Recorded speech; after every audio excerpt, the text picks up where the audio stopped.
Okay, so welcome everyone. This session today is because of a question I received from a good friend, and he's been struggling for a long time, for about 30 years. He said with the habit or the problem of disassociation from his emotions. So he is asking what to do with that. So if you have such a strongly ingrained habit of actually disassociating from your own emotions all the time, because maybe at some point in your life you have learned from, I don't know, maybe from a spiritual teacher or someone else in your life that emotions are bad and that you kind of need to let go of them, and then you understand that the wrong way. And you feel like emotions are something that needs to be gotten rid of, that is evil and bad, that leads to temptation and whatever kind of ideas that we can develop. So then such a habit pattern forms, and this is very sneaky also because it happens as an undercurrent to life, not really in our conscious mind. We are not really fully aware that we're developing these kind of habitual responses to our own emotions and to other people's emotions and so forth. So as always, the way to approach or open up to such a habit is by bringing in another habit, a habit of being mindful, of actually recognizing the habit when it arises, and to learn to observe the habit when it is there. In the beginning, that might not be very easy, particularly with these kind of very strong old habits that we're very attached to, that we are also very identified with. Very often we feel that this is me, this is who I am actually. So it will take a good while to actually recognize and notice that what is going on, these kind of thoughts or emotions and feelings that come up when we are thinking a certain way.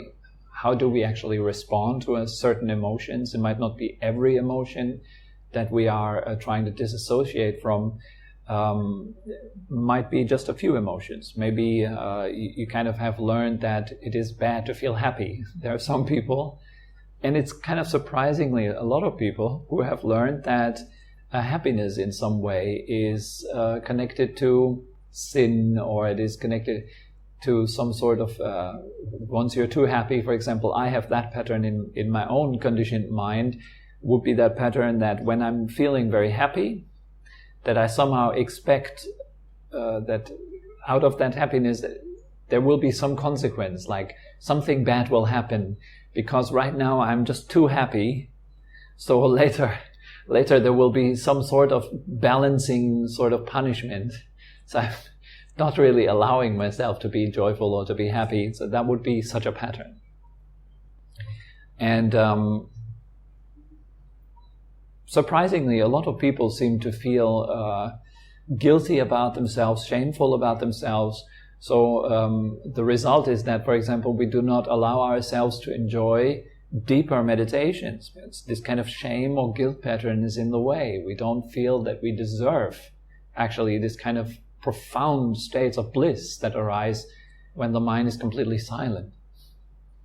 So we have kind of trouble entering that, and such a guilt pattern can manifest like that. It looks like, oh, I'm struggling, I can't seem to quiet down, and we don't really see the actual cause of this pattern, which is a guilt pattern, feeling that we do not really deserve to space out or to be totally happy or blissful in meditation. So this is very subtle, and it takes therefore the help of friends. It might be a psychologist, it might be someone who has the interest in you. That would be even more important than just a profession or a spiritual teacher. It should be someone who has the skills to actually learn about emotions and to actually, manage or properly let go of emotions, to allow them to exist, to allow them to be. That's what letting go really is. It's not getting rid of. So that you have friends who are able to do that and who help you on this path, this is one prerequisite. This is very important to have this kind of supportive environment, so to say. If you're kind of alone and by yourself and you read a few books about meditation and you kind of know that you have this pattern and you're not really connecting with anyone, it's going to be very tough. It's important to have regular feedback, regular conversations about this, seeking out help. Not only through books or videos on YouTube, but actually also through live communication with someone who has experience in these fields. So that is important. Now, when we have that, when we have such a supportive environment, then it comes down to actually just practicing. There's a very repetitive thing that we have to train to become more mindful. And that takes a lot of time. It's not just an overnight thing like bing, and all of a sudden you're totally mindful for the rest of your life. This is a sort of fairy tale idea that we very often have. I just need to do the right practice and then bing, there is the enlightenment and then I'm done. But it's not like that. It's a gradual development. It takes a lot of time and dedication.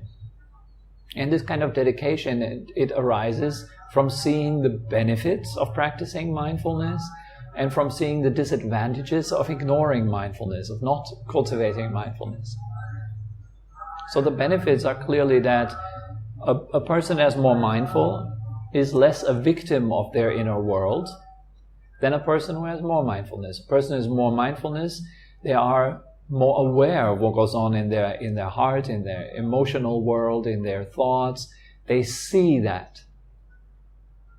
So they have a choice there. They have a choice whether they could express it or not, or just leave it alone. But someone who is not mindful at all, they are kind of just reactive to life. They would just react. And they don't even know what's going on. They don't even know what's happening. Someone is just looking at them the wrong way, and they get angry. And they don't even know that their anger has arisen. And they don't even know that yelling has arisen. They yell at the other person. They don't even know that the other person is yelling back. They think they know, but they do not really observe. They're not here as an observer. So they have no choice. They are slaves to their anger. And so in that similar way, we are slaves to our patterns, to our habit patterns. And such habit patterns, they're formed over a long time. And it starts very simple often. You hear the one thing that your dad tells you when you're 7 years old. He says, boys don't cry. And it kind of gets stuck somewhere. You dwell on it. It shook you up a little bit. Oh, okay. So then your response was, of course, you wanted to please your dad, so you wiped away your tears and you put on a brave face. And that's that. It seems harmless, but something it gets stuck in the mind of this 7-year-old boy. That notion that, oh yeah, so an authority told me that little boys don't cry, so it gets stuck. So the next time he cries, he will remember his dad, and it will manifest as fear. I hope my dad doesn't see me, because he won't like that I cry. So it was then combined with fear. Fear comes into the play of that. And that can get very, very intense until to the point where you're totally unable to show any emotion, because you feel deep down inside it's a bad thing. And you don't even know that this is going on. But your friends, they might tell you, hey, you need to loosen up a little bit more. Where are your emotions? You seem so cold. You seem so detached. What's wrong with you? They hear that very often, but still, they don't recognize. It's very hard to see ourselves. So this practice of mindfulness, this training of mindfulness should be very directed. You have to give it a direction. Every morning, make it your goal, for example, to observe and watch particularly that one habit that you have and when it manifests. Let's say it's a habit of, as my friend said here, disassociating from your emotions. So when you're interacting with other people, you might then notice Someone made a joke, you feel like you want to laugh. And at the same time, there's something inside of you that restricts you from laughing. It might be some tension in your chest or your throat. You might feel like, I can't really express that, I look silly. Then thoughts will come up also, I look silly when I laugh. Maybe you brush it off and say, that wasn't that funny anyways. It's not worthwhile laughing about that. This is all these kind of excuses come up then from this habit pattern. So here you need to require this kind of mindfulness. And in the beginning, as I mentioned many times, you will be mindful afterwards. So the habit pattern arises and you notice, there it was. But it's already done. You've already went through the whole process. But at least you are mindful. That's a great win. You already noticed, there it was. Now it is important to form an intention, a clear intention. Next time that arises, I will be mindful. See yourself going through the same scenario, but mindfully. So you see the habit pattern kicks in and you visualize yourself, there it is. That's the habit. And so what is there then to be done about the habit pattern? Do you have to get out your sword and kill it? Should you shoot it? Should you kick it out of the door? No. You don't have to wrestle it. You don't have to be pulled away by it either. The practice when it comes to such habit patterns is to simply give them space to be, but it should be a conscious space. So it's not the unconscious reactive space, but it is now a conscious space. So you are here now seeing, there it is. This is the habit. And it is like this. There is no should in that. There's no, I shouldn't have that habit. I've had it long enough. But it's like this. You're paying attention to it. Full attention. You're not identifying with it and you're not wrestling it. But you're simply acknowledging it as it is there. And then you observe, what is going to happen to that habit pattern? Let's have a look. It's almost like looking at a cloud in the sky. What is going to happen to it? You have a look. Observe. Will it always look like that? Will it stay right there? And if it disappears, where does it disappear to? So we study like this. We have a look at it. You don't understand it. You don't ask, where is it coming from? Why me? Why is it there? It will only feed the habit with more credibility. You give it more weight, more seriousness, more power. So here simply we bring in the practice of mindfulness, just mindfulness. It is enough. And so in that mindfulness, you will immediately observe how that habit pattern dissolves. Because you are now disidentified. Now there's a great difference between trying to disassociate from something or disidentifying from something. Disassociation means you're trying to separate from it. And that is very often based on the idea that what you're disassociating from is bad. Therefore, I should stay away from it. I shouldn't touch it. It is suffering. For some spiritual people, particularly in the Buddhist realm, they would say, everything is suffering. Emotions are suffering. The body is suffering. The mind is suffering. Everything is suffering. And so they feel that these things are bad. I shouldn't have a mind. I shouldn't have a body. I shouldn't have emotions. I'm way too enlightened for emotions. So that means you feel that emotions are bad and that enlightenment is good. And since you try to be good, the bad stuff is in your way, right? So you better faster get rid of it. You brush it off. But that makes it only stronger. It feeds the pattern. It makes it more resilient. it's ingrained deeper in your subconscious mind. It becomes this whole personality structure. And everything we do very often is based on these deep, vast patterns of personality that are formed out of so many structures and so forth. Now here's the good news.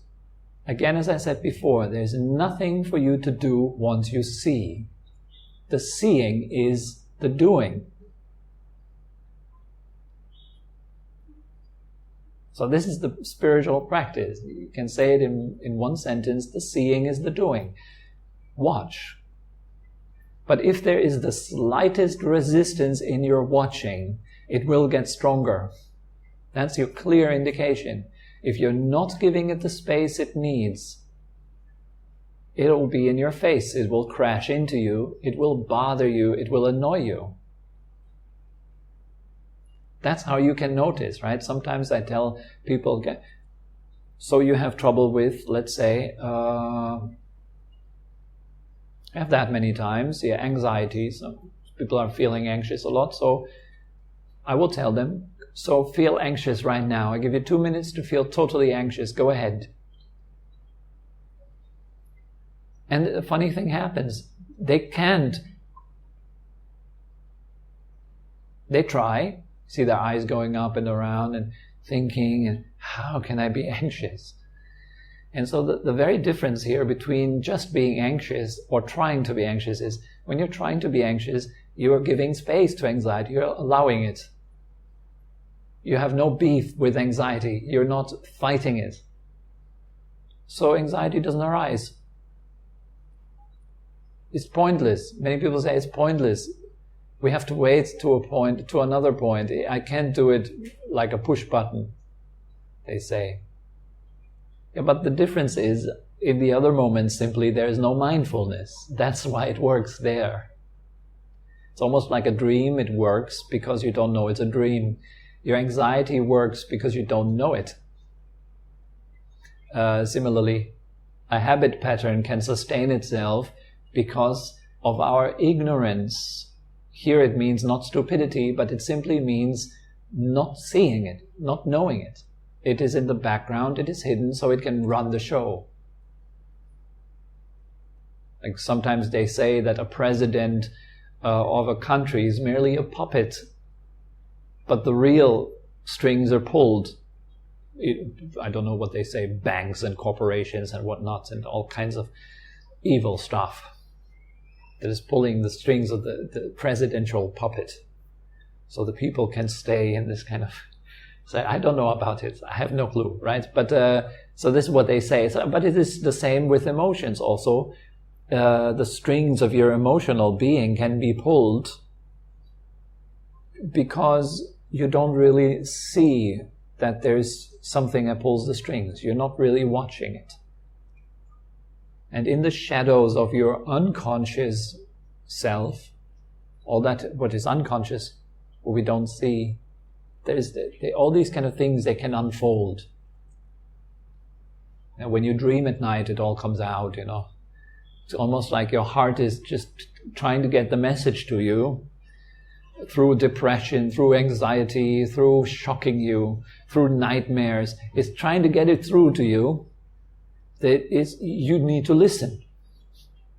That's what the heart basically does our entire life long. It is just like, come on, listen to me, but we're busy with other stuff. We have no time to listen to our heart. We have no time to quietly sit down and watch ourselves, to get to know ourselves.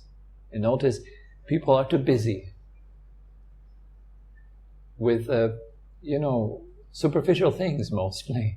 Things that don't matter. Things that are not relevant when you're doing your last breath. But this is relevant when you're doing your last breath. It's highly relevant so. And it would be a pity not to look, not to get to know yourself. There's a lot of treasures hidden. There's a lot of joy to be discovered. But it is only discovered if you look. And that really needs consistency. Now, how to look would be another kind of question, right? You're looking at an emotion. Now, how to look? So you're making sure that the one who looks has no further agenda. There's just looking. You can practice looking with kindness, looking at yourself in the beginning as if you were looking at yourself through the eyes of an angel, if you like angels. If you like the Buddha, then imagine that you're looking at yourself through the eyes of the Buddha. If you like Jesus, you imagine you're Jesus and you're looking at yourself. How are you looking at yourself? It gives you a different tone, right? It's a different tone of looking. You're looking maybe more kindly. How did your mom look at you when she held you for the first time? That kind of looking is what's needed to heal yourself, to heal these destructive self-destructive patterns. You need to look at yourself like your mom looked at you when she first held you, or how an angel would look at you, with unconditional, boundless, limitless love and full acceptance of yourself. That is also forgiveness, isn't it? It's kindness, forgiveness, openness. So we are combining these two qualities, the quality of wakefulness with the quality of kindness. And so these two qualities combined are incredibly powerful and healing in themselves. You're providing a warm-hearted, kind atmosphere in which you simply allow yourself to just be. Whatever that is. Everything is fine. You sit down at least half an hour every morning, half an hour at night, and you just take your hands off. Put your tools down, your toolbox, and just leave yourself alone, for heaven's sake. That's what it is, for heaven's sake. Leave yourself alone. That is the gateway and the door to bliss, is the gateway and door to heaven. If you fully want to relax, you got to know the art of being, not doing. Doing won't get you there. And this being is equal with knowing. Knowing is not a doing. It is your most natural state. Consciousness. And if you couple that with kindness, if you have kind eyes and you're able to receive your patterns with kind eyes, and that has to be trained, it has to be cultivated, developed. It's not just you need to kind of find the super kind, enlightened eyes of your heart to look at yourself, and if you're not finding them, you will not get the practice. But you have to slowly develop those eyes. And that takes community, it takes practice, and it takes consistency. And all that comes from your dedication. You see that really, seriously, I have suffered enough. It is enough. 30 years he's been suffering. It is enough, isn't it? How much longer? There is a priority arising from seeing it over and over again while I'm hurting myself. Until this becomes so strong that you just can't take it anymore. And for many people, this is the turning point where playing meditation turns into real meditation. We're not pretending anymore to kind of meditate when we're on holidays, like kind of fashion sort of meditation, but becomes a real spiritual practice with an aim, with a goal. A cultivation. And the seeming paradox here is that the cultivation lies in not cultivating, leaving things alone. That's what we cultivate.